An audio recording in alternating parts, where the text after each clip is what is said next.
Happy New Year! Access your first free language gifts of the year right now. Here's what you're getting this month. First, the National Holidays cheat sheet. Want to know more about national holidays in the country you love? This conversation cheat sheet will not only give you the dates, but will also teach you all the words and phrases to talk about these holidays. Second, do you know 7 tested ways to learn language fast? With this ebook, you'll learn how to speak better, remember more words, and improve fast. Download it for free right now. Third, do you have allergies and want to be able to read food packaging? Check out the most useful words and phrases you should know when reading food packaging, from nutritional value to allergens. Fourth, want to be able to talk about the world around you? Then this next 1-minute lesson is for you. You'll learn common geography vocab fast. Fifth, want to play video games in your target language? You'll learn the basic video game words and phrases with this 1-minute lesson. Sixth, want to learn the language on your phone? Then download our innovative Language 101 app for free for the Android, iPhone, and iPad. You'll learn fast and start speaking in minutes. And finally, the deal of the month. If you want to finally master the language with lessons by real teachers and our complete language learning program, take the 12-month challenge and get 12 months of Premium or Premium Plus at up to 45% off. To get your gifts and language learning resources, click the link in the description below. Download them right now before they expire. Hello everybody, this is Marzena. Welcome to Polish Top Words. Today we will learn 10 ways to save the planet in Polish. So here you go. Utylizować. To recycle. So our first word is utylizować. Utylizować. Or to recycle. So for example you can say, czy u was się utylizuje śmieci? Czy u was się utylizuje śmieci? Do you recycle at home? Exactly, do you recycle at home? I guess if you recycle or not, it really depends on the country, and then even in the country, within the country, it depends on the household. We do recycle in Poland, though it's not like every day. There are like special recycle bins, so people usually separate garbage and then they take it out every now and then. And I guess as everywhere else, there are people who do it and then people who don't. There is no special fines or anything for people who are not doing it. Though I guess a lot of people try to, because it's just easier. There are those big recycle bins and you can go and throw your garbage anytime you want.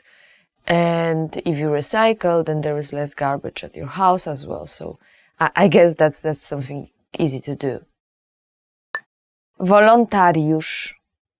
Volunteer. And our next word is wolontariusz. Wolontariusz. Wolontariusz means volunteer. And for example, you can say, potrzebujemy więcej wolontariuszy.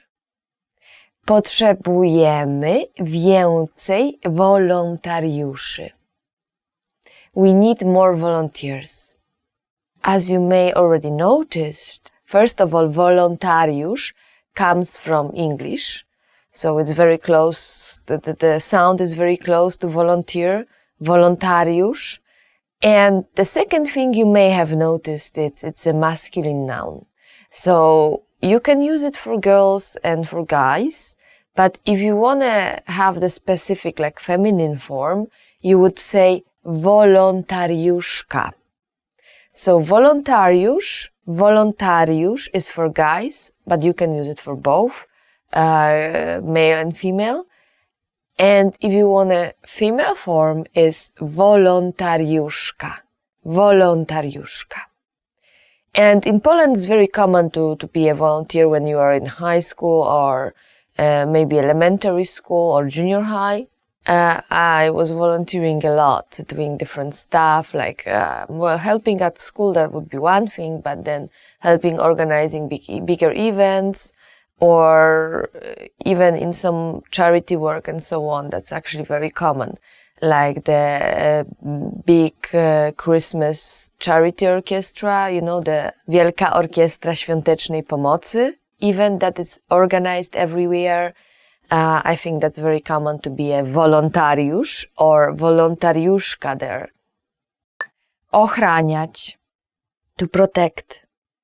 And the next word is ochraniać. Ochraniać means to protect. And you can say, for example, jak ochronić się przed wirusami? Jak ochronić się przed wirusami? Which basically means, how do you protect yourself against viruses? So, first of all, the word ochraniać comes from chronić, which are very similar words. So, chronić means to protect, and ochraniać, it's protect as well, but the image is more like protecting the environment or protecting somebody. Chronić can be broader. You can say ochraniać środowisko, which means to protect the environment. Ochraniać środowisko. You can also change it easily to the other protect, which is chronić. So you can say chronić środowisko as well. And to give you another example, you can say musimy chronić środowisko. Musimy chronić środowisko. We need to protect the environment. Or you can say musimy ochraniać środowisko. Musimy ochraniać środowisko. We need to protect the environment. Yeah, so both ochraniać and chronić, they both mean to protect, and you can use one or the other in most cases. Używać ponownie, to reuse. Another one we have is a phrase. Używać ponownie. Używać ponownie means to reuse. Actually, używać means to use something, and ponownie means for the second time or again. And yeah, in English we are lucky enough we have a word for that, to reuse something. In Polish we just say używać ponownie. And you can say, for example, tego można używać ponownie. Tego można używać ponownie. You can reuse this. Tego można używać ponownie. And I guess there is this big movement for things you can reuse, so we don't really use like plastic forks or plastic knives or spoons.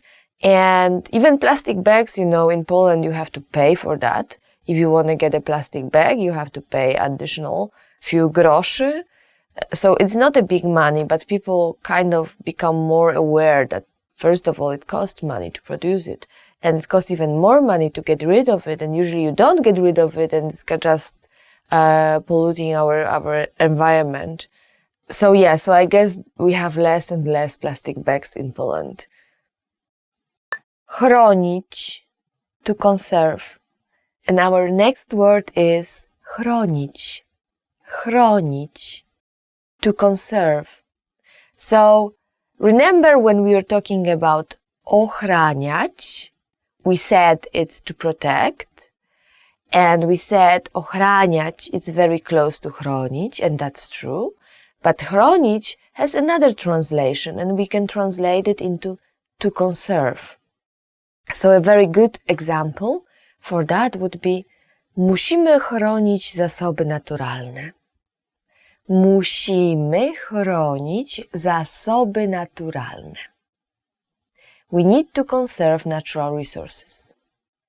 That's something that has been a big issue not only in Poland, but I guess all around the world. And even though the government may be not doing a lot, people are very aware of the need to protect or to conserve natural resources.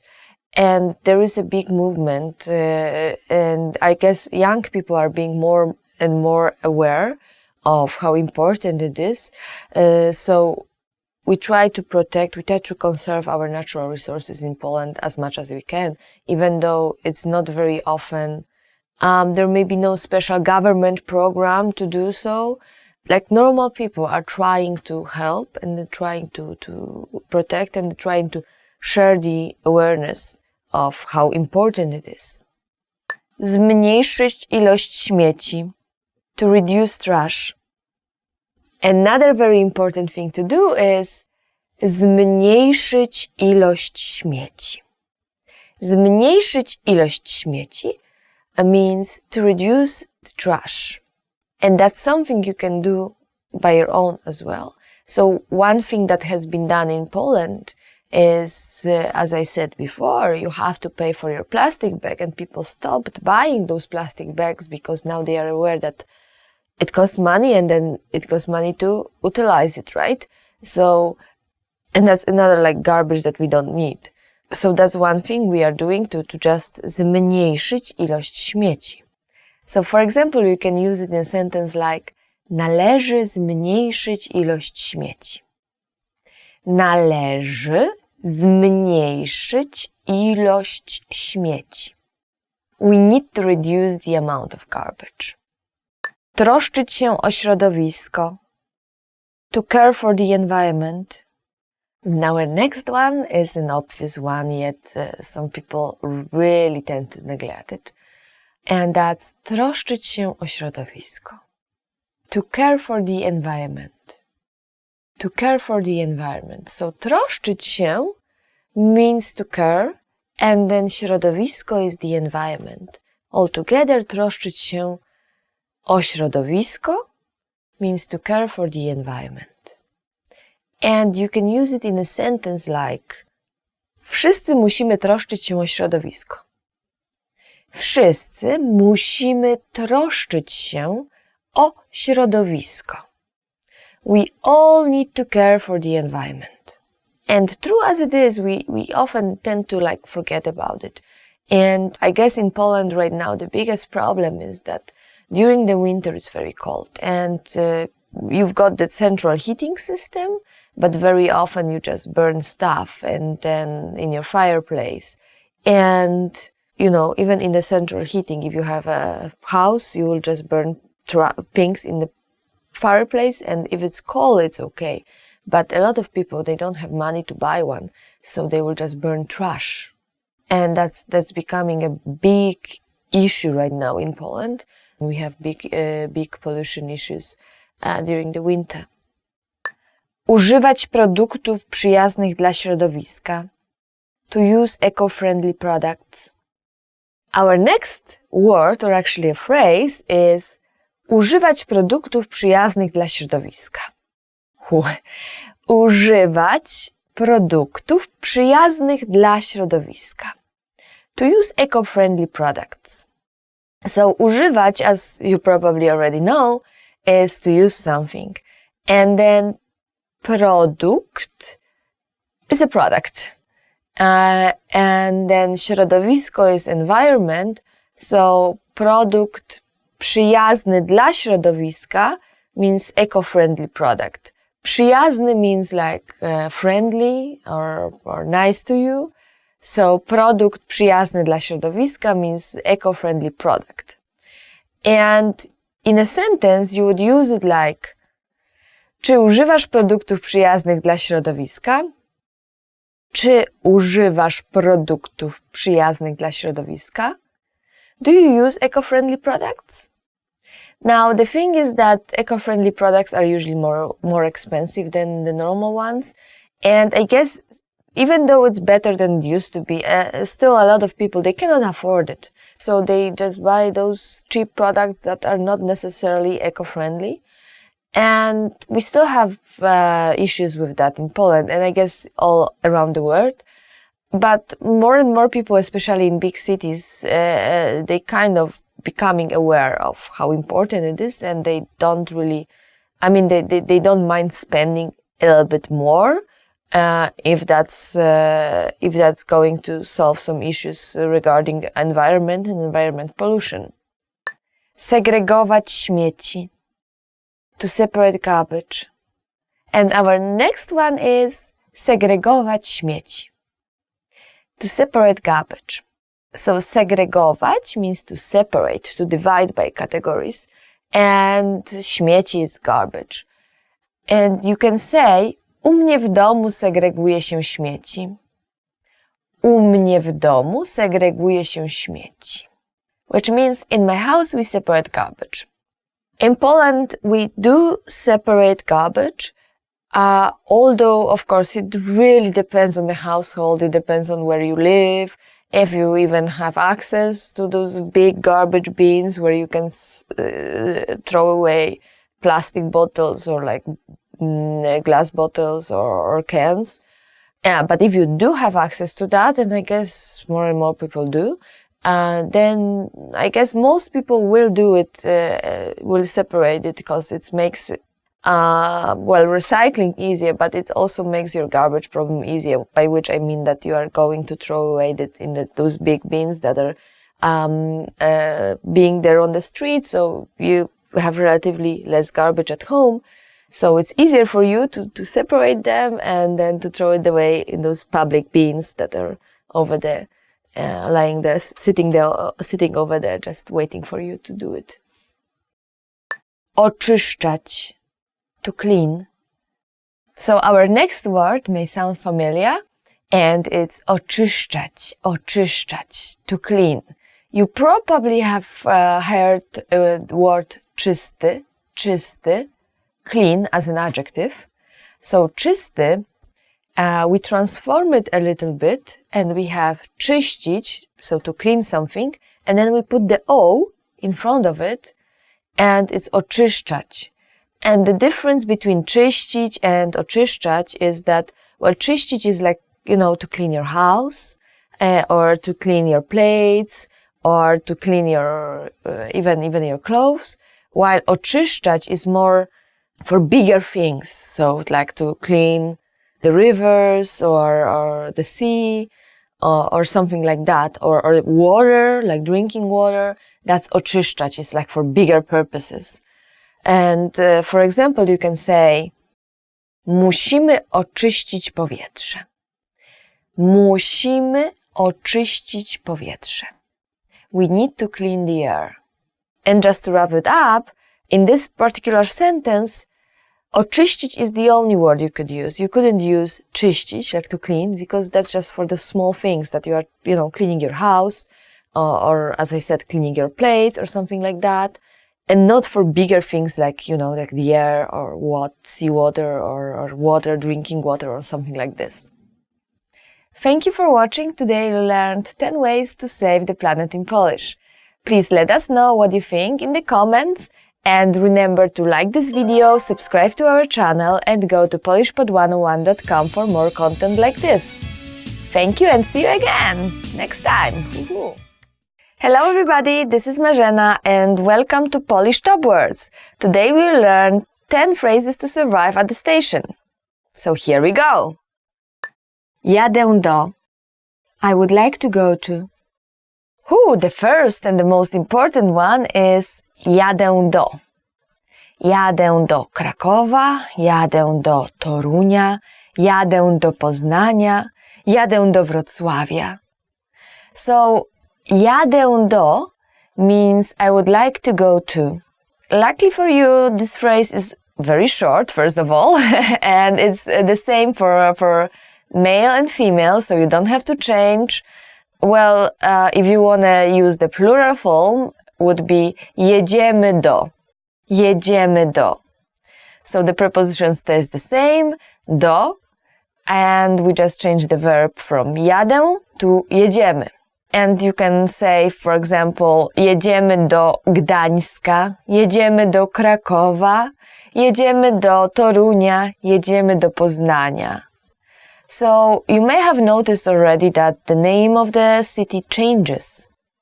Like Toruń becomes Torunia, Gdańsk becomes Gdańska, Wrocław becomes Wrocławia, Kraków becomes Krakowa, Łódź becomes Łodzi, and this is because the case changes.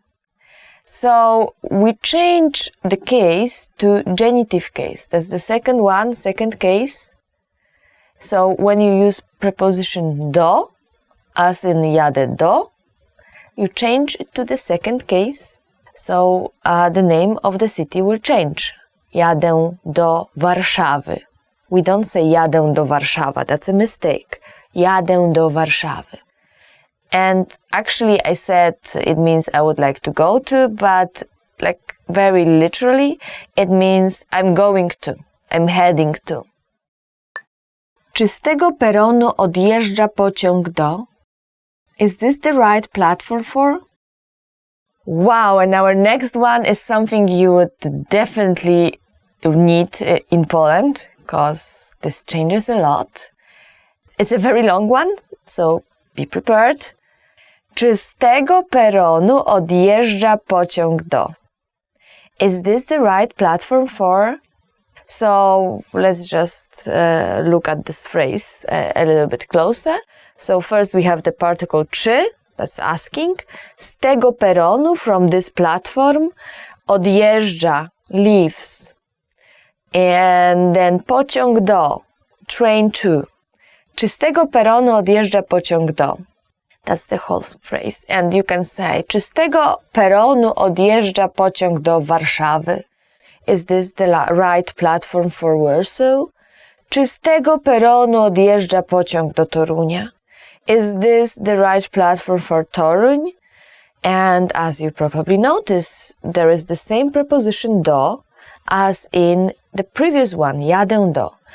Hence, we change the name of the city. So again, Toruń becomes Torunia, Warszawa becomes Warszawy, and Kraków becomes Krakowa, and so on and so on. So remember to change the name of the city.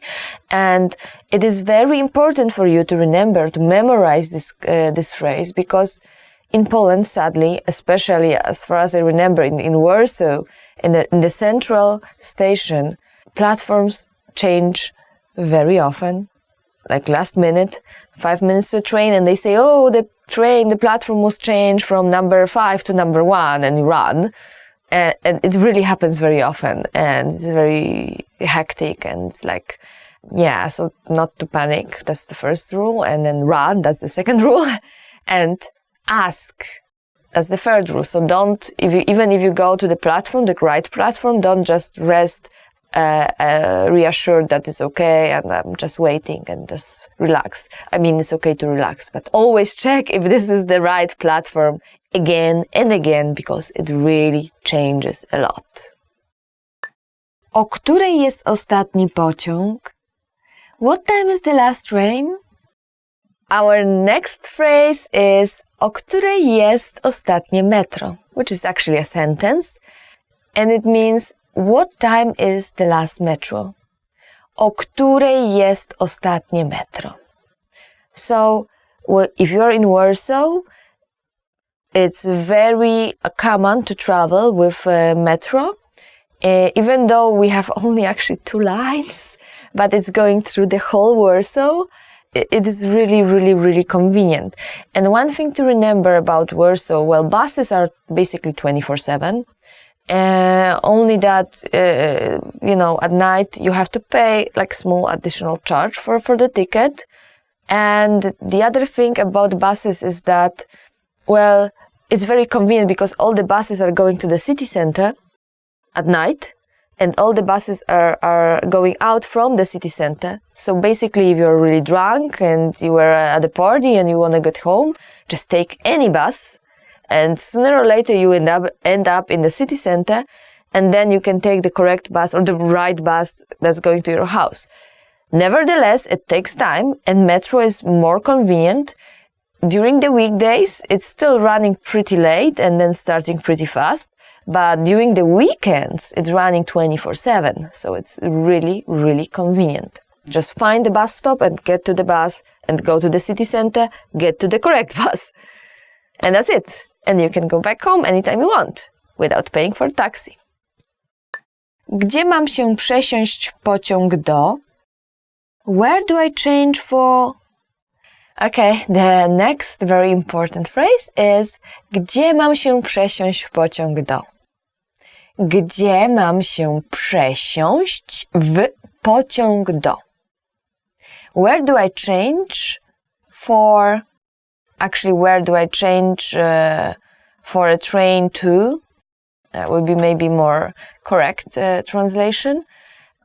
For example, you can say, gdzie mam się przesiąść w pociąg do Wrocławia? Where do I change for the train to Wrocław? Gdzie mam się przesiąść w pociąg do Krakowa? Where do I change to a train to Kraków, or for a train to Kraków?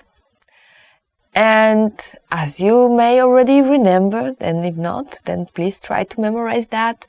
After the preposition do, we use the second case, the genitive case. So we change the name of the city again, Kraków, Krakowa, Warszawa, Warszawy, Wrocław, Wrocławia, and so on and so on. Opole, my hometown, to Opola. Gdzie jest stacja kolejowa? Where is the train station? Even if you know all those phrases, you will never ever get to the right place if you don't know this one. Gdzie jest stacja kolejowa? Gdzie jest stacja kolejowa? Where is the train station? So you may already know that gdzie means where, and stacja kolejowa is just train station. Usually the main train station will be somewhere around the city center, but for bigger cities they will have few train stations like around the city, even though within the city you don't really travel by train. You travel by trams, you travel by buses. Well, in Warsaw there is metro as well, but you don't really travel by train within the city. But you will still even like maybe medium or big cities, you will have few train stations located around the city, with the main train station usually in the city center, or I think 99% of examples it will be so. Gdzie mogę nabyć bilet? Where can I buy a ticket? Our next phrase, or actually a sentence, is gdzie mogę nabyć bilet? Gdzie mogę nabyć bilet? Where can I buy a ticket? And, well, you probably remember gdzie is where, and bilet is a ticket. The word nabyć is actually maybe a little bit difficult. Nabyć means just to buy. And of course you can use gdzie mogę kupić bilet. You probably know already kupić. Kupić means to buy, but nabyć is a more fancy way of saying to buy something. And we use it very often as well. So, gdzie mogę kupić bilet? It's perfectly fine. Gdzie mogę nabyć bilet? Is level up if you want to learn another word for kupić. Nabyć. Ile kosztuje bilet do? How much is it to? Okay, and the next very important one is ile kosztuje bilet do? How much is a ticket to? Ile kosztuje bilet do? How much is it to? Or actually literally, how much is a ticket to? And as I already said, within the city, I don't think there will be big difference. I mean, like the ticket will be within the city, so that's okay. So there will be one ticket, but if you are going, for example, from Warsaw to Kraków, or from Kraków to Wrocław, or anywhere else within Poland, then of course this is a very useful phrase to learn. And the same preposition do, so remember we use second case, genitive case, for cities. So we can say, for example, ile kosztuje bilet do Krakowa? So Kraków changes to Krakowa. Ile kosztuje bilet do Krakowa? How much is the ticket to Krakow? Ile kosztuje bilet do Warszawy? How much is the ticket to Warsaw? Ile kosztuje bilet do Gdańska? How much is the ticket to Gdańsk? And so on, and so on, and so on. Gdzie jest przystanek autobusowy? Where's the bus stop? Yeah, and to take the bus, you really need to know how to ask where the bus stop is. And in Polish we say, Gdzie jest przystanek autobusowy? Gdzie jest przystanek autobusowy? Where is the bus stop? So przystanek is a stop and autobusowy means bus, so bus stop. And for big cities like Warsaw, there is a lot of plenty of bus stops everywhere around. So basically you just walk around and you will find one sooner or later. In smaller cities like my hometown, Opole, there's not so many. I basically always opt for walking around and then taking a bus. So so it's very important to know how to ask where one is. Gdzie jest przystanek autobusowy? O której będzie następny autobus? What time is the next bus? Now, once you get to this przystanek autobusowy or the bus stop, you may want to ask, o której będzie następny autobus? O której będzie następny autobus? What time is the next bus? And you can always check it, right? But sometimes the timetables are very confusing, and then you have weekdays and weekends and bus numbers and so on. And some buses will not go this way or this way, and maybe sometimes you've got different times for the same bus, and depending on which color it is, this bus will go this route or this route, and then you may end up missing your own bus stop. Which, by the way, another thing to remember, in some cities like Warsaw, some bus stops are on demand, so if you don't press the button, it will not stop. And the thing is that if you look at all the bus stops in line, the one on demand, they are being marked. I don't remember exactly how, but as far as I remember, there is for normal one is a circle filled black, and then for the one on demand, there's circle just white inside. So, but when you look at it, it's kind of obvious that there's something wrong with those bus stops. So remember to press the button. Gdzie są biletomaty? Where are the ticket machines? And our last one for today is Gdzie są biletomaty? Where are the ticket machines? Gdzie są biletomaty? Actually, the word biletomaty or biletomat sounds very weird even for myself.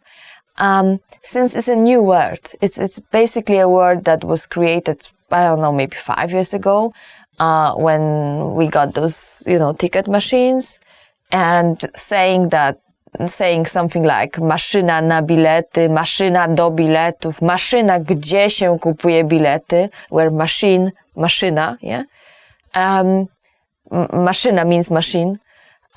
So saying a long phrase like that was just really not the thing you want to do.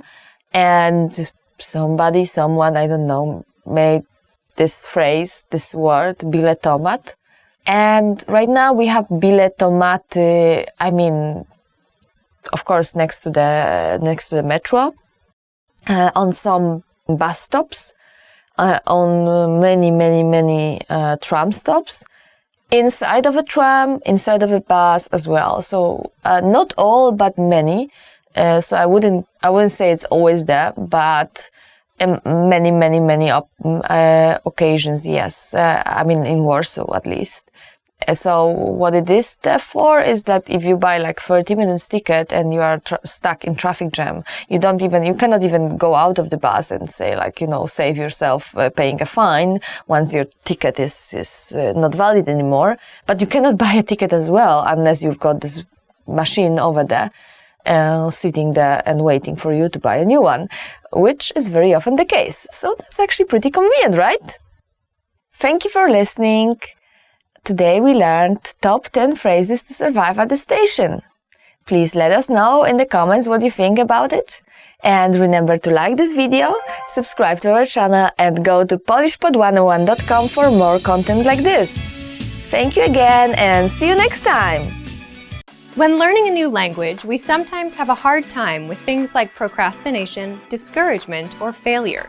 But don't panic. With a good strategy, you'll be able to overcome these difficulties. Are you ready to discover the 4 habits of successful learners? Number 1. Optimize your time.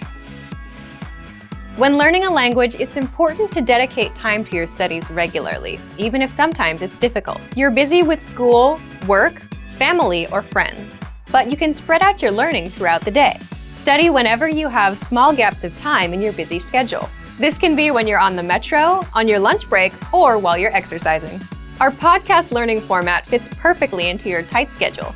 Number 2, consistency with your chosen method.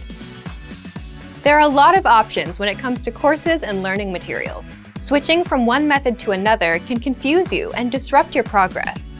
Focusing on one learning method will make a difference. Our method has been created and optimized by real teachers, so you can stick to it with confidence. Number 3, use your language background.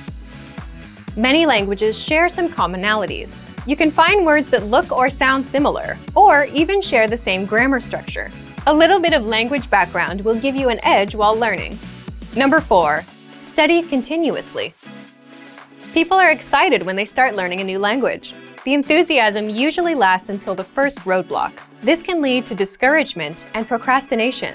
But don't burn yourself out. Learning a language is a marathon, not a sprint. Don't try to learn it all at once. Break things down into more digestible chunks. Learning step by step might feel slow, but it's an efficient way to learn a language. With patience, motivation, and good resources, you'll master the language. Do you want to crush your language learning goals and overcome setbacks on the road to mastering a new language? In this video, you'll discover why learning goals are so vital to learning a new language and overcoming the inevitable setbacks you'll encounter on your way to mastering the language. Here are some useful strategies you can use to crush your goals. First, switch to strategic goals rather than general internal motivation. People are motivated to learn a second language for any number of reasons, including personal enrichment, better career opportunities, or even meeting new people. However, unlike simpler goals, which may only take a week or two to complete, learning a new language takes time, and there will be occasional setbacks and failures. So to reach your overall objective of mastering a new language, you need to learn how to motivate yourself and stay focused on the bigger picture. To do so, it is vital to set specific strategic goals with an action plan.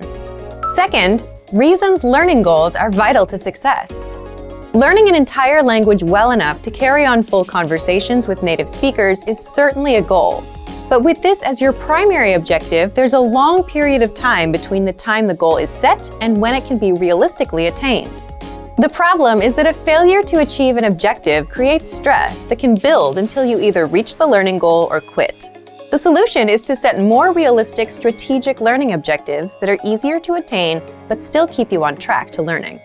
Here are some examples of strategic learning objectives that you might set on your way to mastering a new language. Study for 10 minutes every day. Complete one lesson or chapter each week. Learn 20 new words each week. Or even learn one new word each day. The key here is that your learning goals and objectives need to be very concise, attainable, and relevant to your overall objective. As long as you can see progress towards your learning goal, your stress levels will be lower and you're far more likely to succeed. Next, to learn a new language or virtually any new skill, you'll need to make adjustments to your routine. Simply telling yourself that you want to be able to speak fluently probably won't force you to alter your daily or weekly routines. But when your strategic goals include learning a new word each day or a lesson every week, you're forced to alter your schedule to reach the goal or risk certain failure. Although altering your schedule may cause some minor degree of stress at first, the added motivation you get from achieving goals quickly eliminates any initial discomfort. And the more strategic goals you complete each day or week, the faster you can achieve your larger goal of mastering the language. The key to achieving goals includes learning how to deal with the inevitable setbacks and failures. The great part about setting smaller, attainable, strategic learning goals is that you can occasionally miss your objective, but quickly make up for it. So if you can't finish a lesson one week, it's entirely possible to either learn the lesson the following week or even do 2 lessons to make up for the initial failure. The point is that failing to achieve smaller, strategic learning goals won't kill your motivation or derail your overall objectives. There are many ways to crush your language learning goals using our program. First, check out our custom learning paths, which are based on your specific goals. Learning paths are designed to help you reach your specific learning objectives by providing you with step-by-step strategic goals. So imagine you're about to travel and just wanted to learn enough essential language to navigate any potential emergency situations you might encounter. Our language learning program has created a custom learning path for your goal that includes just 10 lessons or strategic learning objectives.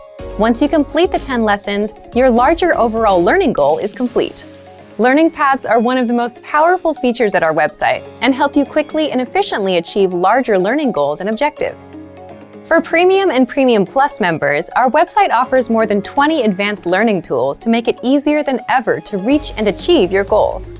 These include teacher feedback and comments for every lesson, full lesson transcripts and review tracks, voice recording tools to perfect your pronunciation, lesson review quizzes, and much more. Our language learning program makes it easier and more convenient to achieve your smaller strategic goals so you can quickly reach your larger overall objectives in less time and with less stress. Without setting realistic and attainable learning objectives and goals, your larger dream of mastering a new language might never be realized. Specifically, strategic objectives help to reduce stress, adjust your daily routine, and make it far easier to deal with the inevitable setbacks on your way to mastering a language. We've made it simple and easy for you to set and attain your strategic goals so you can successfully reach the larger goal of mastering your target language. Today's topic is how to double your speaking time in your target language. Today, you're going to learn 1. Why it's hard for many learners to make progress with their speaking skills, and 2. How you can double your speaking time. If you've always wanted to speak more of your target language, then this episode is for you. But first, listen up. Here are this month's new lessons and resources. First, the Movies and TV Shows Cheat Sheet. Want to be able to talk about your favorite shows and films? This conversation cheat sheet teaches you 50+ words and phrases to help you do just that. Second, the Ultimate Listening Video Master Course. How are your listening skills? Sharpen them up with this video master course. Download it right now.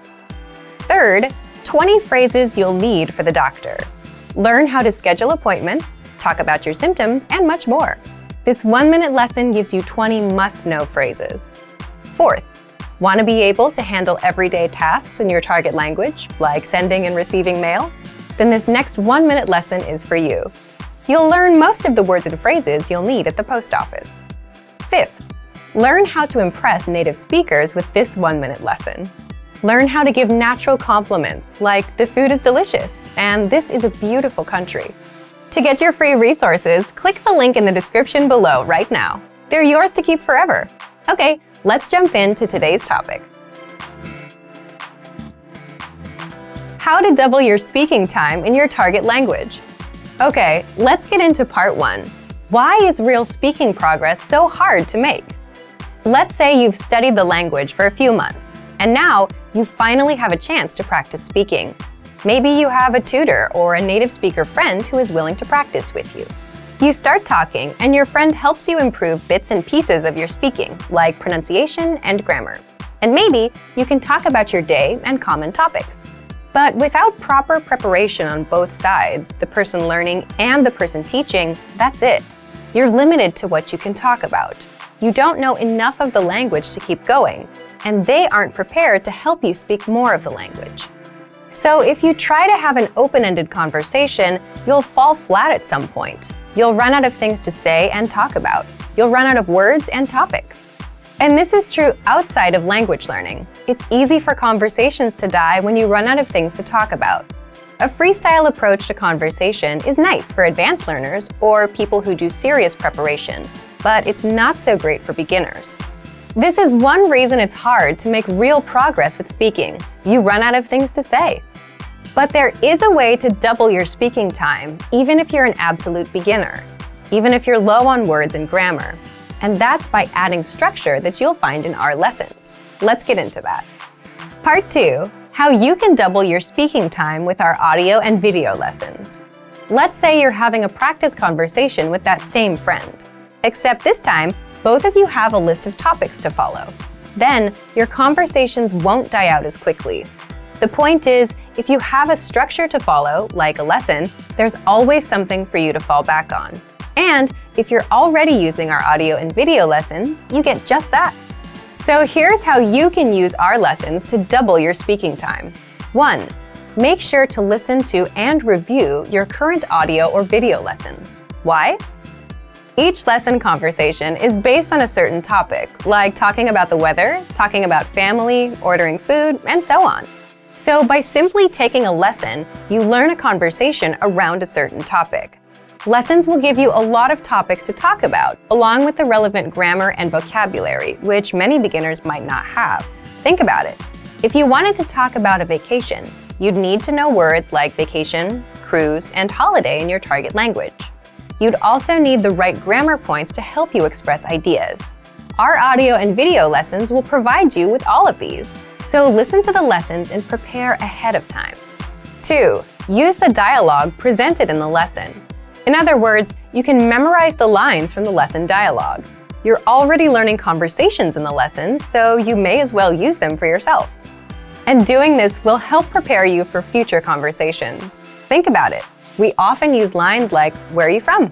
What's your name? My name is, how was your weekend? I went out last weekend." Once you memorize these expressions, you can and will use them over and over. As an example, imagine you do a few lessons about the weather. You'll master a few conversations about it. The next time that topic pops up in real life, you'll be able to talk about it. And 3, each lesson comes with cultural insights. What does that mean for you? It gives you more things to talk about with a native speaker. So if you bring up a cultural point in a conversation with a native speaker, you'll likely get a good reaction and extend the conversation, because you're talking about what they know best, their culture. So today you learned 1. Why it's hard for many learners to make progress with their speaking skills. It's because we tend to run out of things to say. And 2. How you can double your speaking time. Accomplish this by taking our lessons, memorizing the dialogues, and using the cultural insights. Today, traditional classrooms are no longer the only or even best place to learn a new language. More and more people are finding that they can easily learn a language just about anywhere they have a few minutes of spare time, including their daily commute to work. According to the US Census Bureau, the average American spends over 50 minutes a day commuting to and from work, or over 300 hours a year. But rather than simply sitting in traffic and wasting the time, you can instead use your daily commute to literally learn a new language in just a few short months. Our language learning program has specialized learning tools that you can use on your commute to and from the office to master a language in your spare time. What are some reasons traditional classroom settings just aren't the best option for most people in today's fast-paced world? Difficulty getting to and from class. Learning on someone else's schedule. Very expensive and may cost thousands of dollars to complete. Can take years to finally complete classes and learn the language. The simple truth is the traditional classroom instruction is simply not a viable option for most people in today's very fast-paced, time-starved world. Now, let's examine how you can learn a language faster, more easily, and at far less expense than traditional classes, all during your commute to work and back home again. 3 reasons your daily commute can help you master a language in the next year. On average, Americans spend more than 300 hours per year commuting. During the commute to and from work, over 6 hours a week is completely wasted. The time isn't used to help you reach any goals or objectives. But thanks to online language learning platforms with audiobooks and other resources that you can access during your commute, you can easily transform wasted time into progress toward learning a new language. With over 300 hours available annually, your daily commute could provide you with enough time to gain significant skills in a new language each and every year. Increase your earning potential while commuting to work. How would you like to transform all those spare commuting hours each week into more money for a new car, house, or even a dream vacation? According to research, someone making $30,000 per year can boost their annual income by $600 or more per year by learning a second language. Over the course of a lifetime, that's a significant amount. How? From work-at-home translation jobs to working overseas, there are many ways to leverage your second language into more money in your bank account. So instead of wasting your precious time, you can make your commute more productive and eventually profitable. The more languages you learn, the higher your income potential. Repetition is key to mastering a new language. Not sure if it's practical to learn another language while commuting to and from work each day? Well, not only is it possible, learning in your car on the way to and from work each day can actually help you learn and master any language quickly. The simple truth is that repetition is absolutely vital to truly internalizing and mastering any language. So, if you listen to audiobooks or even audio lessons on your commute to work, and then repeat the same lesson on your commute home, the information is more likely to be locked into your long-term memory. Our language learning program has been helping people learn and master language in the comfort of their home, during their daily commute, or any place they have a few spare minutes of time. Here are 5 features of our program that make it easy to learn a new language while commuting to and from work. First, the largest collection of audio lessons on the planet by native speaker instructors. Every single week, native speaker instructors create new audio lessons. All lessons are short, to the point, and guaranteed to improve your mastery of a language. Second, the word of the day. Simply exposing yourself to new information and vocabulary terms helps increase your fluency and mastery of your target language. So every single day, check out the word of the day and memorize it during your commute. It's a quick and easy way to boost your vocabulary every day. Third, daily dose mini lessons. Have a short commute to work but still want to make progress towards learning more than just vocabulary? Not a problem. Our daily dose mini lessons are 1 minute or less and are designed to improve your grammar, conversations, and pronunciation. Fourth, all content is available on a convenient mobile app. You don't need a PC or tablet to learn during your daily commute. Instead, all of our lessons, tools, and resources are available 24/7 via our mobile app. That means you can access all of our audio lessons and other tools during your commute to work or anytime you have a few spare minutes. Fifth, audiobooks and other supplemental resources. In addition to the world's largest online collection of HD audio lessons, our language learning program has audiobooks to enhance your understanding and make it more convenient than ever to learn a language during your commute. The average commute time of most Americans is over 300 hours each year, and it's the perfect opportunity to learn and master a new language. Use the dead time during your daily commute to learn a new language and potentially boost your lifetime earnings.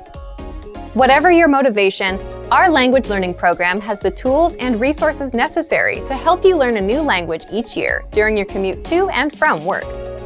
Immersion is often hailed as the most efficient and effective way to learn a foreign language. In many ways, it's true. With all the language learning methods out there, nothing else comes close to having to think and interact with your environment in the language you're learning. Unfortunately, though, most language learners wrongly assume that the only way to experience language immersion is to pack up and move to a foreign country. But not everyone can afford to spend a summer abroad just to learn a foreign language. Luckily, there are other ways to immerse yourself. These methods are less obvious, but they are effective. In this video, we'll take a look at 5 steps you can take for the ultimate language immersion experience at home. Number 1. Transform your digital world into your target language. Technology is an indispensable part of modern life. We interact with phones, computers, tablets, and other electronic devices throughout the day. Why not take these interactions and use them to practice your target language? Most devices give you the option of switching the language of the operating system. Switching your phone or laptop interface to your target language won't make you fluent, but it will help you engage with the language in a very practical way multiple times every day. Another way to transform your digital life is to check which sites you use on a daily basis and use them in your target language also. A great example of this is switching your version of Google. Using Google in your target language will allow you to search for things in that language, and you're more likely to get results in that language as well. So, if you're looking for a popular band, a show, or food, something that's usually written in your target language, it will actually be easier to find information about it if you switch your version of Google. Of course, you can also change popular social networks like Facebook or Twitter. You can even go to news sites for your fill of global news. Do you like podcasts? Try listening to a couple popular podcasts in your target language. Number 2. Write out a speech or conversation in your target language. A surefire way to increase your ability in a foreign language is to write out a mock conversation or speech in that language.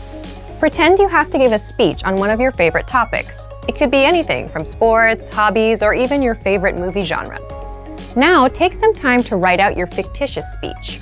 Inevitably, you will hit some roadblocks. But when you get stuck, research the words or grammar points you don't know.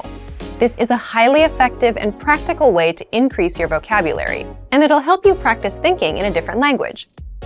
Writing a long, connected train of thoughts exposes the gaps and weaknesses in your language studying. Once you know what these are, you're free to practice them and use them to continue on with your speech. This is also a great way to learn new words in the context of your entire speech. Context is king when you're learning a language. Learning words in the context of other words and sentences helps you surmise what new words mean. It also helps you get comfortable with how these words are practically used. Not to mention, context helps you to remember and recall new information more easily. Number 3, practice with native speakers. There are a lot of great learning resources out there for anyone learning a new language. However, nothing quite comes close to practicing the language with a real person. If you live in or around a large metropolitan area, there's a chance that there are some native speakers nearby. Check and see if your area has any local language exchanges or language-speaking groups. You're likely to find a native speaker there. If you can't make a connection locally, you can search online. Just as there are language exchanges in the real world, there are also online ones, most of which are free. Number 4, connect with other language learners. Native speakers aren't the only people who can aid you on your language learning journey. Practicing with other learners is also helpful. Don't worry if you practice with someone who has a higher or lower level in the language than you. If you're the more advanced learner, you can learn a lot by teaching someone else. As you help someone else understand difficult words or grammatical concepts, you'll find that you start to better understand them yourself. If your learning partner has a higher level, they can be the one to help you overcome the hurdles you encounter as a beginner. After all, what better way to learn than from someone who, as a language learner, has been in your shoes? Number 5, reward yourself in your target language. At the end of a busy day, we all love a little relaxation and me time. One of the most enjoyable and effective ways to develop your language skills is to kick back and enjoy the language while doing leisure activities. Whether it's listening to music, watching a movie or TV show, reading a book, or even enjoying a good online video binge, even spending just an extra 30 minutes a day doing something you love in your target language can yield some serious long-term results. If you're a beginner, start with more basic content. You might have to start out listening to simple songs or even watching children's shows. After a while, though, you'll be able to dive into the meatier stuff and more engaging stuff as your proficiency increases. Learning a foreign language doesn't mean you have to spend your days straining over grammar rules or textbooks. Any way that you can take your learning off the page and make it more enjoyable will help you learn faster. Immersion is a powerful way to learn a foreign language, and now more than ever, the immersion experience isn't limited to just world travelers. With a little creativity and the right resources, you can experience the language without ever having to leave your hometown. Great work! Here's a reward. Speed up your language learning with our PDF lessons. Get all of our best PDF cheat sheets and ebooks for free. Just click the link in the description.